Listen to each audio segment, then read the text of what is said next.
Bonjour, chers étudiants, chères étudiantes, pour cette présentation du master mention sciences du langage pour la pré-rentrée de septembre 2020. Alors, je suis Franck Neveu et je dirige cette mention et nous allons faire une présentation avec mon collègue André Thibault qui va présenter le parcours linguistique française et linguistique générale.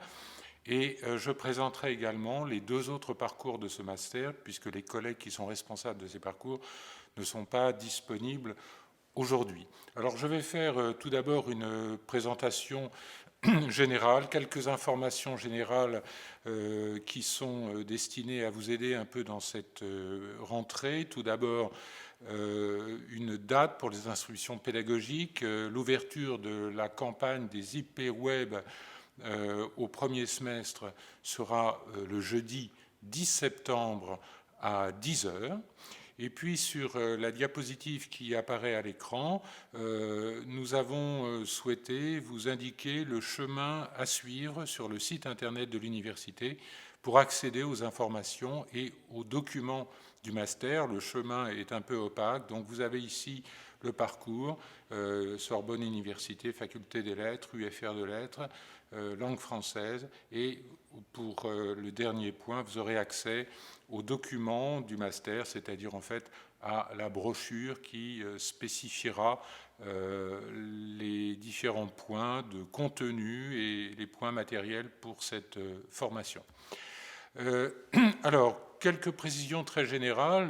L'année 2020-2021, c'est la deuxième année de la mise en place de la nouvelle offre de formation en sciences du langage. Quelques petites précisions pour les étudiants qui arrivent. Tout d'abord, une précision concernant le cours magistral de terminologie linguistique. Je souhaite préciser qu'au premier semestre, ce cours mutualise les deux années, M1 et M2, et mutualise les trois parcours. Et donc, nous devrions faire ce cours à l'amphithéâtre Richelieu dans des conditions qui, pour le moment, ne sont pas encore complètement précisées. Voilà, donc c'est un cours qui mutualise les trois parcours et les deux années de master au premier semestre. Les crédits alloués à la préparation du mémoire au semestre 1 et 3 pour le parcours linguistique française et général, quelques précisions. Ces crédits sont très importants puisqu'ils correspondent à la moitié de la validation en crédit du semestre, et donc les objectifs de cette nouvelle disposition, c'est-à-dire que nous avons renforcé le poids de la préparation du mémoire pour cette formation. L'objectif, c'est évidemment de faire entrer dans le détail, dans le travail de la recherche, les étudiants dès le mois de septembre, et non pas, comme trop souvent, commencer à réfléchir à la forme que l'on donnera à ce mémoire dans le courant du mois de janvier, ce qui généralement est un obstacle majeur pour une soutenance au mois de juin. Donc, dès le mois de septembre, le travail doit être engagé pour ce qui concerne la préparation du mémoire. Il s'agit donc d'être en mesure de proposer assez vite à son directeur ou à sa directrice un plan détaillé du mémoire avec une présentation argumentée, une problématique rédigée, par exemple, d'une dizaine de pages et une bibliographie détaillée, mais ça, c'est à voir avec le directeur ou la directrice, dès le mois de décembre pour que la rédaction puisse commencer assez rapidement au retour des vacances de Noël, ce qui permet d'assurer un travail régulier, de soumettre à son directeur ou à sa directrice les différentes parties du mémoire pour correction. Et c'est la condition sine qua non d'une soutenance possible et sereine au mois de juin. Chaque responsable, chaque directeur de mémoire indiquera à ses étudiants ce qu'il attend très précisément pour la validation de ce travail au premier semestre. Par conséquent, il ne faut pas hésiter à interroger le directeur ou la directrice de recherche. Je rappelle bien sûr que l'entrée en master marque une organisation des études très différente de l'organisation de la licence. On attend de la part des étudiants nécessairement beaucoup plus d'autonomie.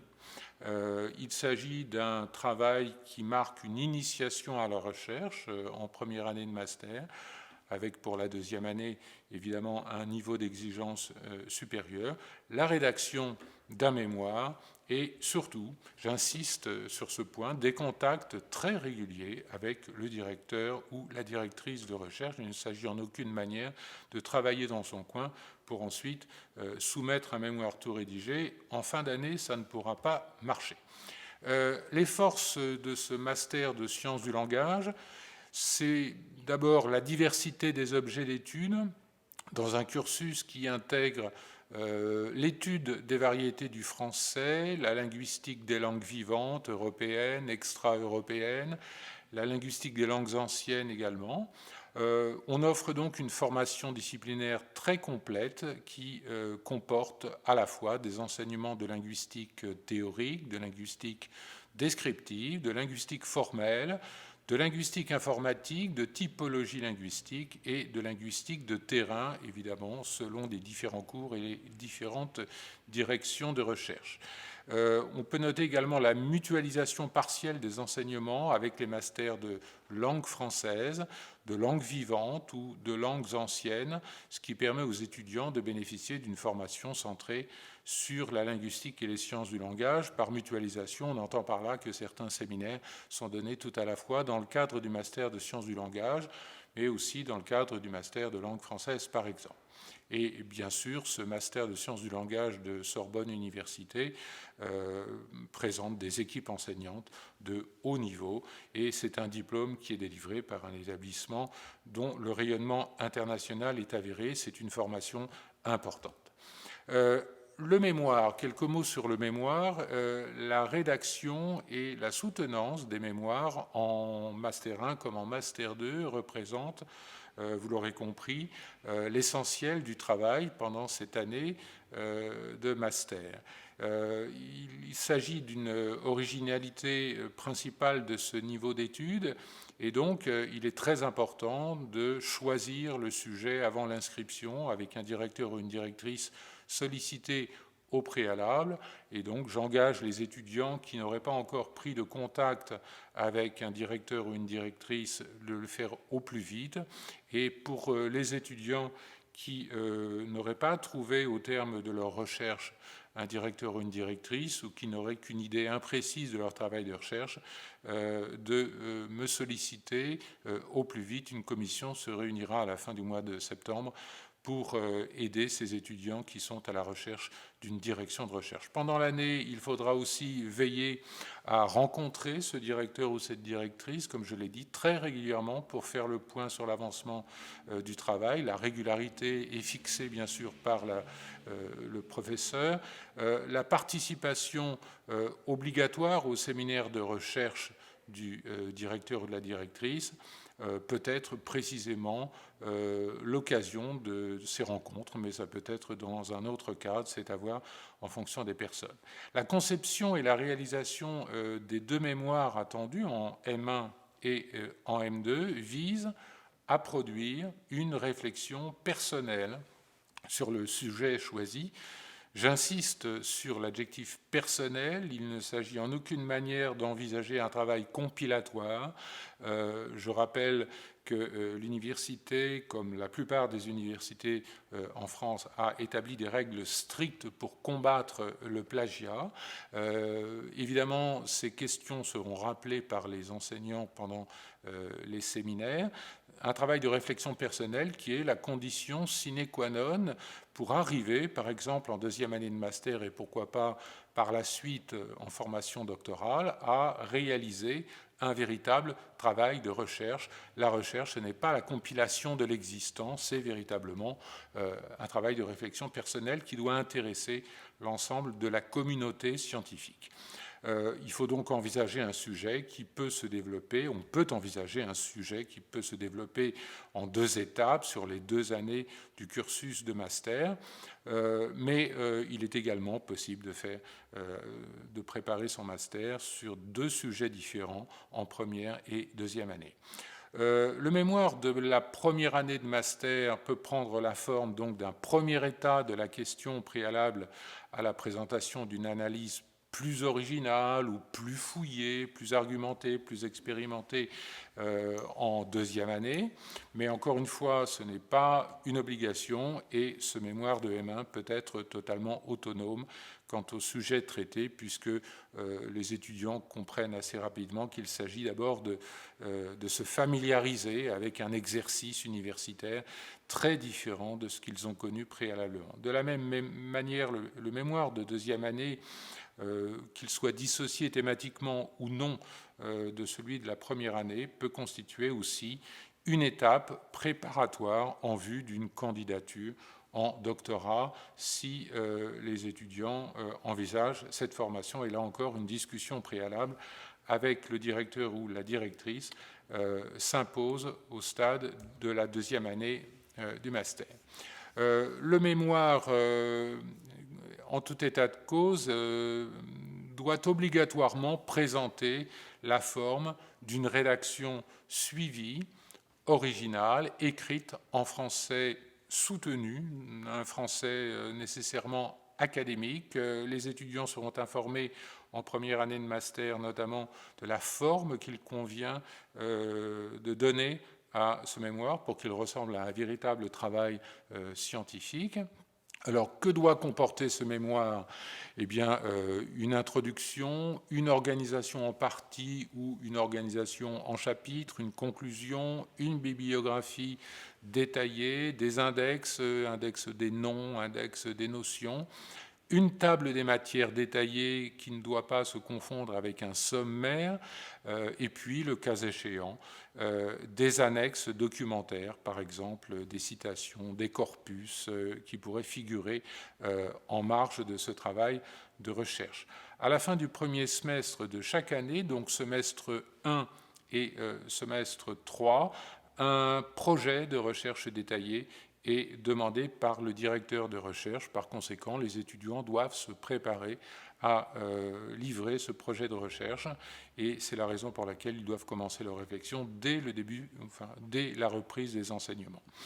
Les volumes attendus, c'est-à-dire le nombre de pages, pour être simple, ils sont, je le rappelle, toujours à établir en concertation avec le directeur ou la directrice, dans la mesure où, bien évidemment, le volume d'un mémoire va largement dépendre du sujet traité. Ce que l'on peut donner comme indication, c'est que au minimum, on peut attendre 60 pages en première année de master, donc environ 150 000 signes, espaces et notes comprises, et environ une centaine de pages pour un mémoire de deuxième année, environ 250 000 signes.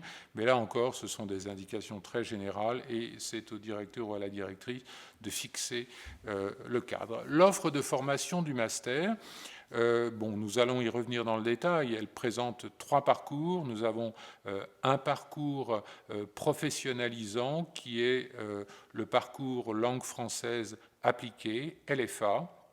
Et puis, pour ce qui concerne les masters recherche, le parcours linguistique française et générale qui va vous être présenté en détail, et le parcours langue et informatique qui présente la double particularité d'être à la fois un parcours de recherche et un parcours professionnalisant.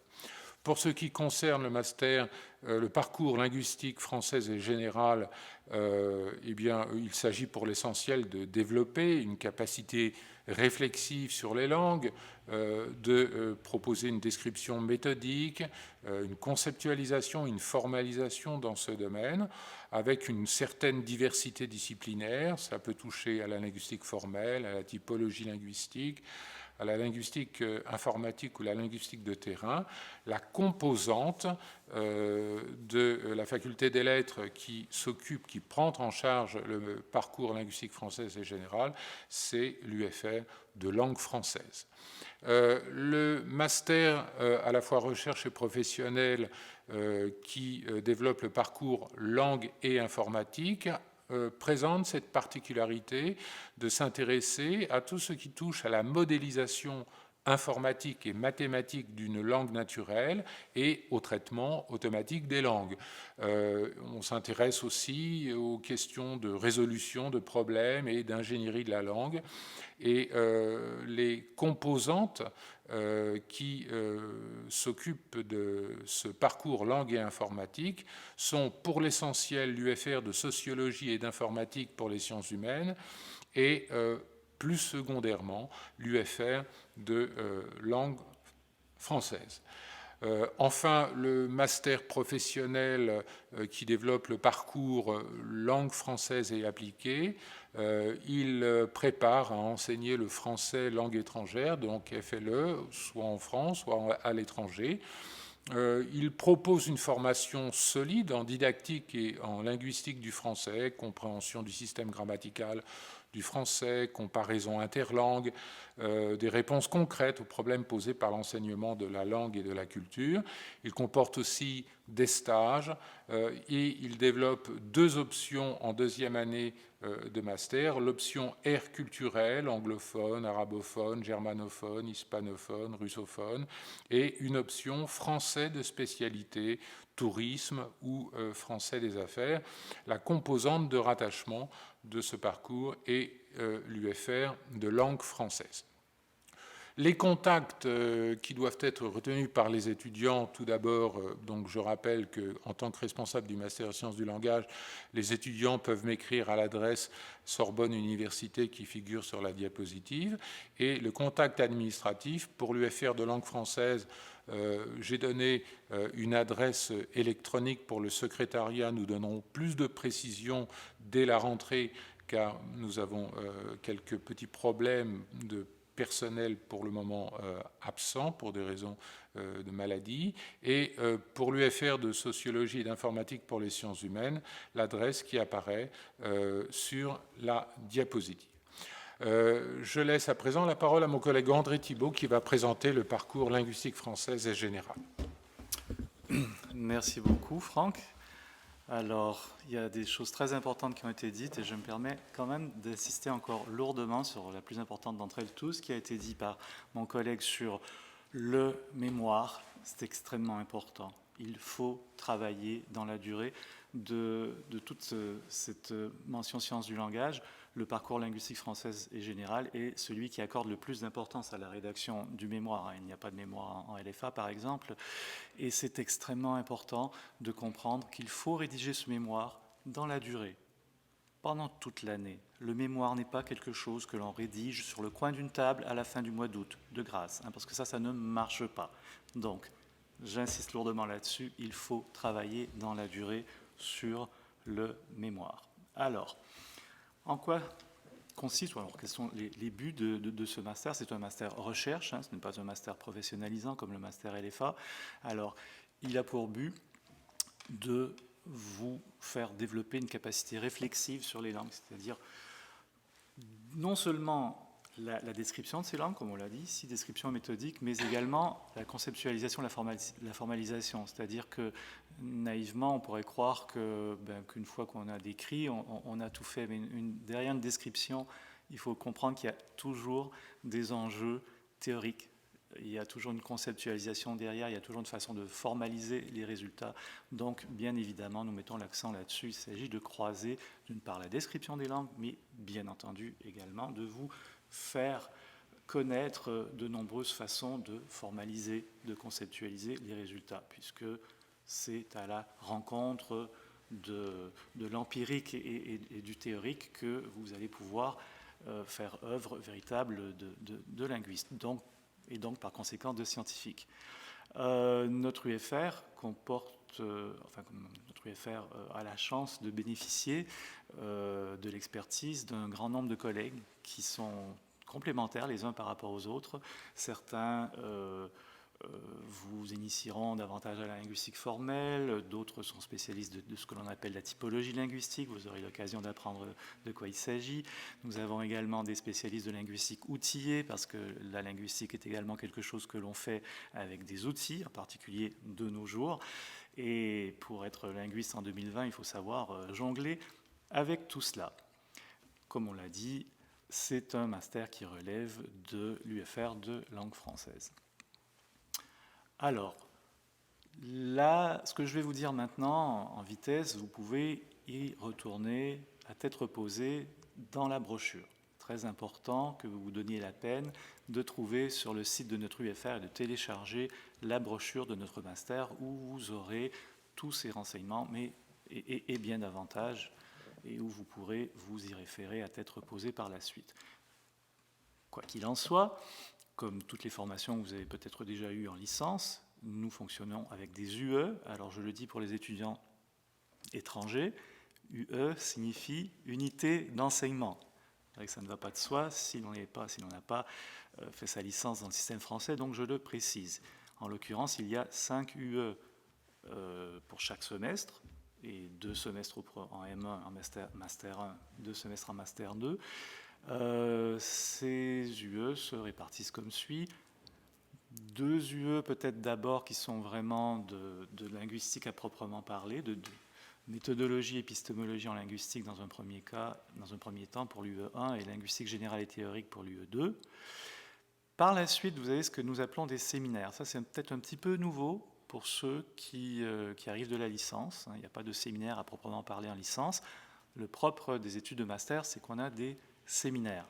L'organisation d'un séminaire est un petit peu différente de celle d'un cours. Il n'y a pas de répartition entre cours magistral et travaux dirigés.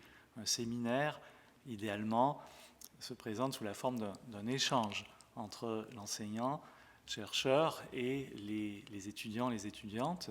On s'attend à ce que vous participiez activement, à ce que vous interveniez, à ce que vous posiez des questions. Vous allez le voir, c'est un format qui est différent de ce que vous avez fait en licence, mais qui convient évidemment à des gens de votre niveau, c'est-à-dire le master. Donc, le séminaire en question, il y a celui de votre directeur ou de votre directrice de recherche dans l'UE4 et un autre, tout simplement. Alors là, encore une fois, dans la brochure dont je vous parlais tout à l'heure, il y a la liste de tous les séminaires de tous les collègues. Vous pouvez choisir, vous devez choisir au sein de tous ces séminaires celui qui vous convient le mieux. Vous pouvez d'ailleurs le faire en accord avec votre directeur de recherche, votre directeur ou votre directrice de recherche. Il m'est arrivé souvent de suggérer aux étudiants, aux étudiantes qui rédigent sous ma direction,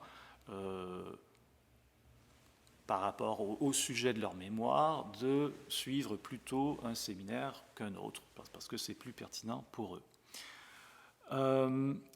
Alors, dans l'UE4, Initiation à la recherche, je viens de dire, il y a le séminaire du directeur de recherche.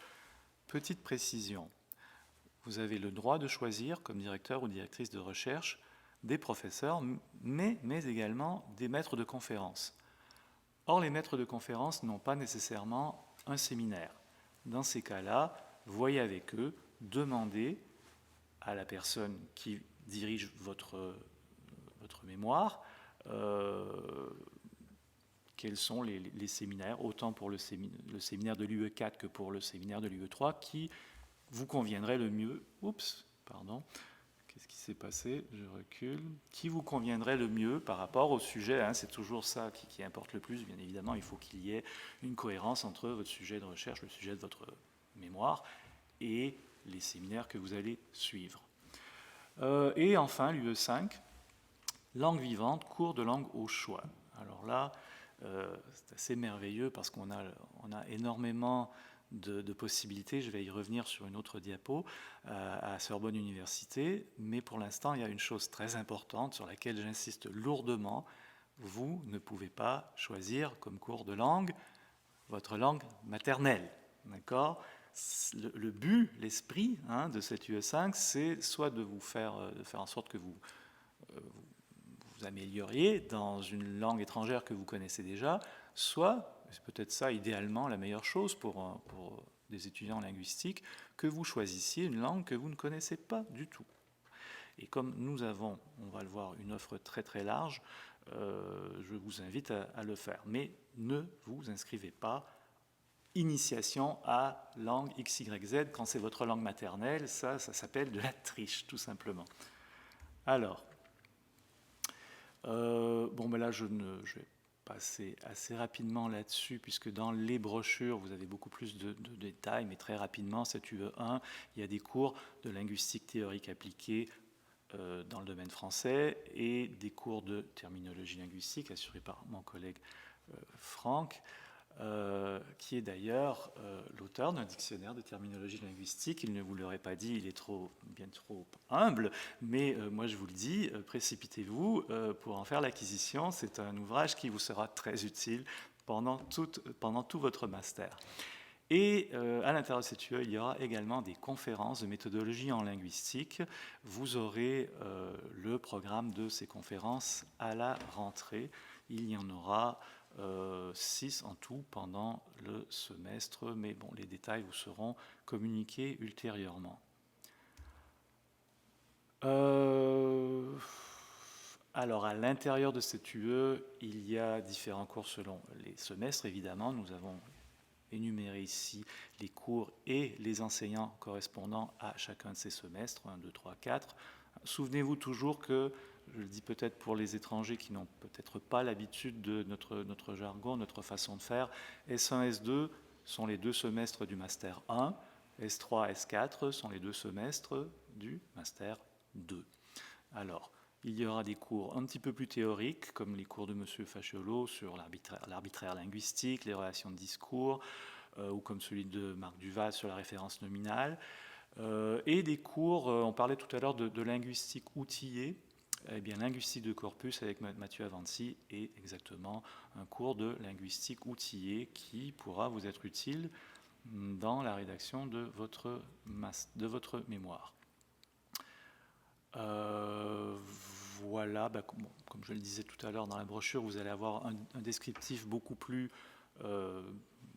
précis du contenu de ce cours, mais très rapidement, introduction générale à la terminologie linguistique, au fonctionnement du discours, présentation des problématiques, présentation de la conception normative et du fonctionnement de la terminologie linguistique. Vous allez voir que entre ce qu'on apprend en grammaire scolaire et ce que l'on a fait pendant des siècles et ce qu'on fait encore aujourd'hui au XXIe siècle, il y a tout un gouffre. Voilà, oui c'est vrai, je n'avais pas vu qu'il y avait plus de détails sur ces diapos. Donc comme je le disais tout à l'heure rapidement, 6 conférences de méthodologie sont prévues. Elles auront lieu le jeudi de 18h à 20h en amphicauchie. Le but est vraiment de vous transmettre des compétences en méthodologie, de rédaction, de recherche, parce qu'on a constaté au fil des années, bien sûr, que c'est quelque chose qui souvent vous fait défaut. Ensuite, l'UE2, morphosyntaxe générale et linguistique cognitive. Encore une fois, vous avez le détail des enseignants et des enseignements ici. En S1 et en S2, ces enseignements seront assurés par une toute nouvelle recrue, une nouvelle collègue qui vient d'être recrutée, qui s'appelle Sonia Cristofaro, qui est une grande spécialiste mondiale de typologie linguistique.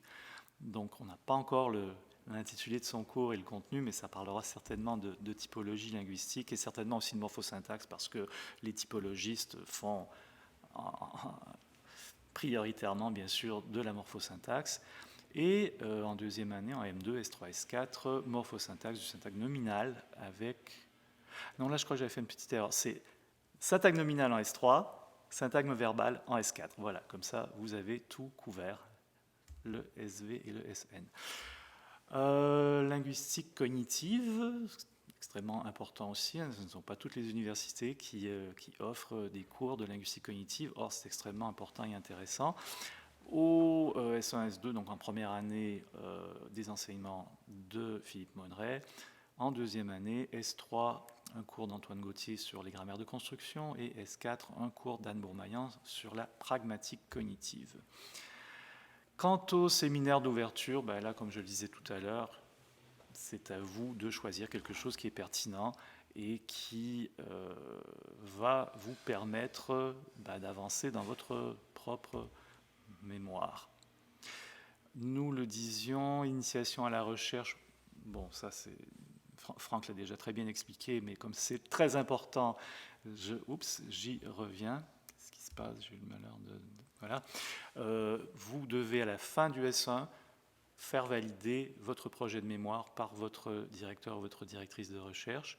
Et bien évidemment, vous devez suivre le séminaire de la personne en question, et de même en deuxième année. C'est-à-dire, non, et S2, S4, c'est-à-dire à la fin de la première année et à la fin de la deuxième année, pour valider cette UE, ben là, c'est carrément la présentation du projet de mémoire à la fin du premier semestre et... Ah non, attendez, je suis en train de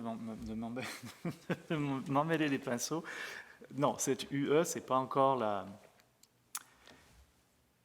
C'est le séminaire, voilà, qui est important en 2 semestres. Et là où je me suis trompé, excusez-moi, à la fin du premier semestre, qui est le S1 en première année, qui est le S3 en deuxième année, vous devez présenter votre projet de mémoire, alors qu'à la fin du S2 et du S4, ben non, là c'est qu'on a fait une petite erreur, ce n'est pas présentation et validation du projet de mémoire, j'aurais dû voir ça, c'est carrément le mémoire lui-même. Je suis désolé, j'espère que c'est très clair pour tout le monde. À la fin du S2 et à la fin du S4, c'est votre mémoire que vous devez présenter, que vous devez soutenir, et c'est important parce que ça vaut plusieurs ECTS. Ça pèse lourd, disons, dans le calcul de votre moyenne générale. Je suis désolé pour cette petite erreur, on rectifiera. Voilà, alors les cours de langue vivante, ils peuvent être choisis auprès des UFR ou du CIAL, qui est un service d'innovation, qui est le service d'innovation en apprentissage des langues de notre université. Alors les UFR, ce sont les UFR de langue, ça peut être l'UFR d'études hispaniques, ça peut être l'allemand, l'anglais, les langues scandinaves, etc., etc. Mais il y a également le CIAL. Alors je vous invite quand même à taper Sorbonne Université SIAL dans un moteur de recherche. Vous allez vous retrouver sur le site du CIAL et c'est absolument merveilleux la quantité de langues qui sont offertes. Vous avez même la langue des signes. Donc je vous invite à choisir quelque chose d'exotique et qui vous intéressera. Voilà. Et j'en arrive à la fin. Je vous excuse sur le petit cafouillage. Pour quelques questions que ce soit, s'il y a quelque chose qui n'était pas clair dans ce que je viens de vous dire ou dans la brochure, n'hésitez pas à me contacter, vous avez mon adresse là qui apparaît sur la diapo. Et pour des questions, disons, qui relèvent davantage de l'administration, vous pouvez bien évidemment consulter ou écrire au secrétariat de notre UFR. Voilà, je vous remercie, je repasse la parole à mon collègue. Merci André. Bien, donc je vais vous présenter, me faire le porte-parole de mes 2 collègues qui ne peuvent être présents aujourd'hui pour présenter les 2 autres parcours, puisque ce master de sciences du langage est composé de 3 parcours, et vous présenter le parcours langue et informatique en lieu et place de mon collègue Claude Montassier, professeur d'informatique pour les sciences humaines, qui est responsable de ce parcours langue et informatique. Alors, les objectifs et les compétences visées dans cette formation, ce sont tout d'abord des connaissances fondamentales qui portent sur la langue et son traitement automatique, puisque c'est la spécificité de cette formation. Également sur des interactions langagières, sur la modélisation des phénomènes paralangagiers, par exemple des phénomènes qui ont trait aux émotions, des phénomènes qui ont trait à la cognition, et aussi, bien sûr, pour le domaine de l'ingénierie des connaissances. Ça fait partie des connaissances fondamentales de ce parcours que les étudiants sont amenés à découvrir. Et puis, par ailleurs, c'est aussi une initiation à la méthodologie, aux problématiques en sciences du langage, toujours du point de vue automatique, mais évidemment cette formation partage avec les autres parcours le tronc commun de la mention et les unités d'enseignement au semestre 1, 2 et 3. Donc là encore, je ne rentre pas dans le détail, vous verrez sur les brochures le contenu précis de cette formation. Pour ce qui concerne les savoirs et les savoir-faire, alors on peut rapidement, de manière très résumée, préciser qu'il s'agit pour l'essentiel de mettre l'accent sur l'analyse et la compréhension des textes, sur les phénomènes qui ont trait à la reconnaissance et à la synthèse de la parole, aux sciences affectives et au système de dialogue. Je reprends la terminologie utilisée dans le cadre de cette formation. Également au résumé et à la traduction assistée par ordinateur et à tout ce qui a trait à l'extraction et à la construction des connaissances. Donc on est toujours à l'interface du linguistique et de l'informatique. Les compétences acquises, envisagées, sont les suivantes. Tout d'abord, représenter et modéliser à l'aide de l'informatique des textes, des transcriptions de l'oral et de l'oral spontané, ainsi que des connaissances, de maîtriser les connaissances informatiques en traitement automatique de la parole et du langage et en ingénierie des connaissances. Donc vous avez ici toute une initiation qui vous permettra de maîtriser ce sujet. Là, il n'est pas nécessaire d'avoir une connaissance en informatique particulièrement poussée pour suivre ce parcours. Il s'agit aussi de modéliser les communications homme-homme ou de concevoir des interfaces homme-machine, des interfaces évidemment assez avancées. Et il s'agit aussi de connaître les principales applications du traitement automatique de la parole, de l'ingénierie des connaissances et de la langue. Et puis, bien sûr, de maîtriser les logiciels qui sont associés à ces applications. Alors, vous avez ici sur la diapositive le détail des programmes pour le Master 1 et pour le Master 2, donc je ne vais pas rentrer dans le détail. Vous retrouvez un certain nombre d'enseignements qui sont également développés dans le cadre des autres parcours, avec évidemment des enseignements tout à fait spécifiques, comme l'UE2, l'informatique fondamentale pour les sciences humaines, l'UE3, l'ingénierie des connaissances, ou l'UE4, la linguistique computationnelle, pour ce qui concerne le semestre 1 du Master 1, donc, et puis pour le semestre 2, on retrouve un peu cette disposition avec toujours une formation dans le domaine de l'informatique avancée pour les sciences humaines, et puis un enseignement portant plus spécifiquement sur le traitement automatique du langage et plus particulièrement sur les questions dictionnériques et sur la problématique des néologismes, avec également un enseignement portant sur le corpus et les ressources en linguistique outillées et bien évidemment la préparation du mémoire sous la direction d'un enseignant-chercheur. Pour la deuxième année de master, on va retrouver à un niveau légèrement différent l'essentiel de cette formation, avec toutefois des spécificités, notamment pour ce qui concerne l'UE4, la société numérique, management de projet, droit et responsabilité, génie logiciel notamment. Et puis pour le semestre 2, l'UE2, tout ce qui a trait à la paralinguistique, à la cognition et à la physiologie, reconnaissance, compréhension de la parole, synthèse de la parole et caractéristiques individuelles, cognition, sentiment, opinion, comment traiter ces questions du point de vue informatique.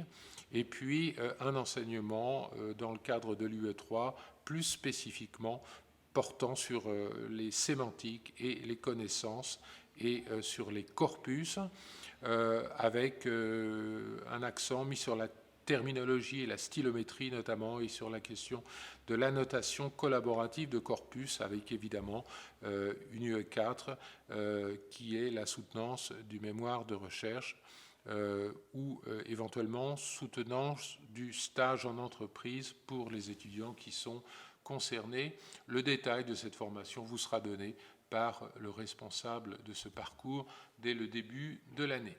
Alors, la politique des stages, vous avez des stages en entreprise en première année, entre juin et septembre, Je passe vite parce que le détail, encore une fois, vous sera donné beaucoup plus précisément par mes collègues en début d'année. Des stages en entreprise en deuxième année, 5 mois au minimum, entre le mois d'avril et le mois de décembre, pour un nombre de crédits assez important, comme vous pouvez le constater. Les métiers, donc les débouchés de la linguistique informatique sont, vous imaginez, assez nombreux actuellement. Ils relèvent du traitement automatique des langues, par exemple, donc tout ce qui a trait à la synthèse et au résumé automatique d'informations, à la traduction automatique, à l'aide informatique à la traduction, aux annotations automatiques de documents, également à ce qui a trait au traitement automatique de la parole. Donc on est là dans l'ingénierie des technologies vocales, responsable de plateformes, création de services spécifiques, logiciels de rééducation pour orthophonistes, et puis tout ce qui a trait à l'ingénierie des connaissances, construction, peuplement d'ontologie notamment, système de recherche sémantique, d'information, la fouille sémantique, par exemple, est un des domaines largement développés, et bien sûr la constitution de ressources linguistiques, la formation de bases de données lexicales, des dictionnaires informatisés, etc. Les métiers de la recherche, bien ici, évidemment, il peut s'agir de la préparation d'une thèse de doctorat pour les étudiants qui veulent s'orienter vers cette formation, et également pour ce qui concerne la finalité recherche, notre collègue rappelle qu'il existe une bourse de l'école doctorale concept et langage, avec un dépôt des demandes qui se fait au mois de juin et une audition au mois de mai, et une audition des candidats généralement au mois de juin. Et également des bourses de l'école doctorale de Sorbonne Université. Donc il faudra voir avec les collègues comment vous pouvez éventuellement faire financer votre travail de recherche dans le cadre de la formation doctorale. Et puis vous avez également des contrats CIFRE avec une entreprise, pardon pour la coquille, une entreprise, et un laboratoire académique. Il s'agit de contrats qui permettent un financement important. On travaille dans une entreprise sur un programme de recherche, ça peut être par exemple dans le cadre d'une entreprise éditoriale, et donc la relation entre le monde de l'entreprise et le monde universitaire est très étroite, et c'est évidemment la source de débouchés professionnels importants pour les étudiants. Les contacts pour ce parcours, eh bien, donc, comme je l'ai dit, il faut pour l'essentiel contacter le professeur Claude Montassier, qui est responsable de ce parcours, mais qui est également le directeur de l'UFR de sociologie et informatique pour les sciences humaines, et puis également un contact qui est celui de notre collègue Victoria Eharabid, qui est maître de conférence en informatique pour les sciences humaines, avec là encore une adresse électronique pour le secrétariat. Je fais à présent rapidement la présentation du parcours langue française appliquée. Donc je vais me faire le porte-parole de mon collègue Philippe Monneret et de ma collègue Inès Farr, qui sont responsables de ce parcours langue française appliquée. On l'a déjà dit, il s'agit d'un parcours professionnel, donc il s'agit d'associer une spécialisation professionnelle assez poussée à une culture en langue et en civilisation française. Donc il s'agit par exemple de se préparer à enseigner le français langue étrangère, FLE, en France ou à l'étranger, d'approfondir les connaissances des théories linguistiques qui peuvent être liées à l'appropriation des langues en général et du français en particulier. Il faut bien comprendre qu'une spécialisation dans une langue du point de vue linguistique ne serait en aucune manière dispensée d'une connaissance en matière de linguistique générale, cela va de soi, et cette formation permet aussi d'offrir des débouchés complémentaires pour les étudiants qui sont désireux de se tourner vers des carrières dans des services culturels français, par exemple, élargir le spectre des secteurs de recherche en linguistique française ou en linguistique contrastive, les débouchés sont assez nombreux et variés. Les compétences qui sont visées ici, c'est tout d'abord une formation solide en didactique et en linguistique du français, puisque dans le cadre de ce parcours didactique et linguistique du français sont étroitement liés, par exemple la compréhension réflexive assez fine, assez poussée du système grammatical français, la comparaison entre les langues, les réponses concrètes qui peuvent être apportées aux problèmes posés par l'enseignement de la langue et de la culture, car évidemment, dans le cadre de cette formation, langue et culture sont indissociables, avec deux axes complémentaires. L'un qui aboutit à une appréhension du système grammatical du français contemporain et de la comparaison interlinguistique, et un autre qui apporte des éléments de réponse à ces problèmes de relation langue-culture. 3 semestres d'enseignement plus un semestre de stage, avec, dans le cadre de ce parcours LFA, 2 options en Master 2, comme je l'ai dit tout à l'heure. Une option aire culturelle, qui va porter sur différentes aires linguistiques, et une option français de spécialité, notamment tourisme, affaires et domaine artistique. Là encore, je vais me faire très rapide sur le détail de la formation pour les 2 années. Vous avez le détail sur cette diapositive et vous retrouverez ces informations sur les brochures. Donc vous pouvez, je ne rentre pas dans la description de cette diapositive, vous voyez l'importance de la question didactique, de la question du français de spécialité et de l'anthropologie culturelle. On a donc affaire à une formation très différente de celles qui ont été décrites jusqu'à présent. Même chose pour le semestre 2, avec un stage et un rapport de stage qui doit être livré dans le cadre de l'UE 4. Et pour ce qui concerne la 2e année de master, donc pour l'option aire culturelle, vous allez avoir un accent mis particulièrement sur l'anthropologie culturelle au semestre 1. Pour l'option français de spécialité, eh bien, vous allez avoir une spécificité, l'UE3, qui sera l'ingénierie avec une coquille, là encore je vous prie de m'excuser, de la formation en français à visée professionnelle, et notamment des enseignements portant sur les outils informatiques de conception et de commercialisation, et puis des stages, bien sûr, qui ont une importance assez considérable dans le cadre de ce parcours LFA.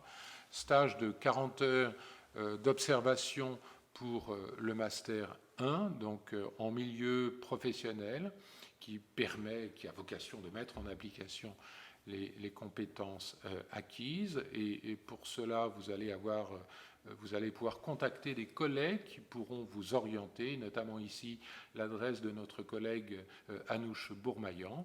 Et puis pour le stage de 2e année de master, un stage de 120 heures d'enseignement à effectuer au second semestre, avec une durée qui peut être supérieure sous réserve que ces interventions soient régulières.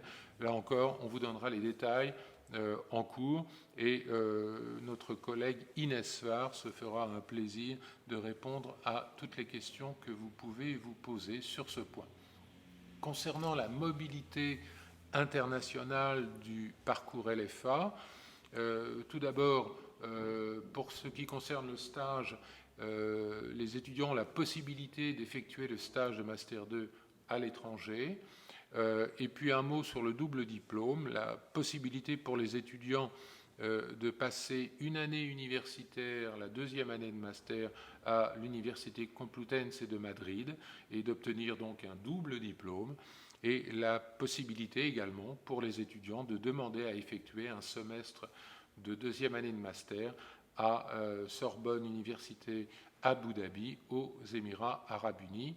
Là encore, tout le détail administratif, pratique et universitaire de ces formations vous sera donné par mes collègues en cours dès le début de l'année.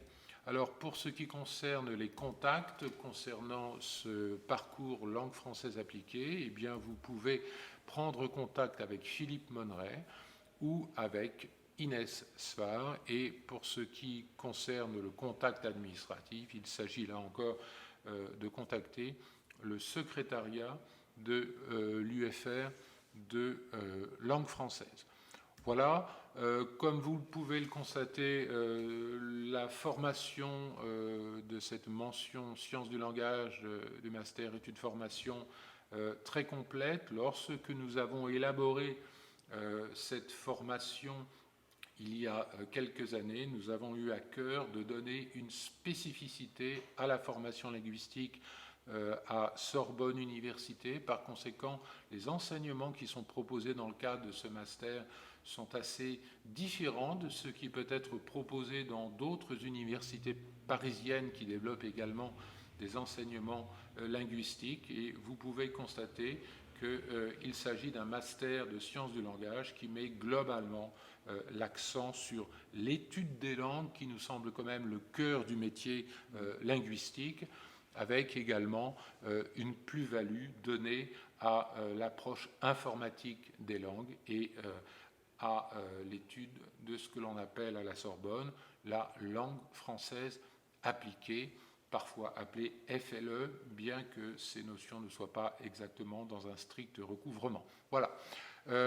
Voilà pour cette présentation. Donc je rappelle que si vous avez des questions à poser, vous pouvez les poser soit aux responsables de parcours ou bien à moi-même, et même aux deux, pourquoi pas si vous le voulez. Nous sommes à votre disposition et mon collègue et moi-même, nous vous souhaitons une excellente rentrée 2020 que nous espérons dans les meilleures conditions possibles. Voilà. Très bonne année universitaire à vous.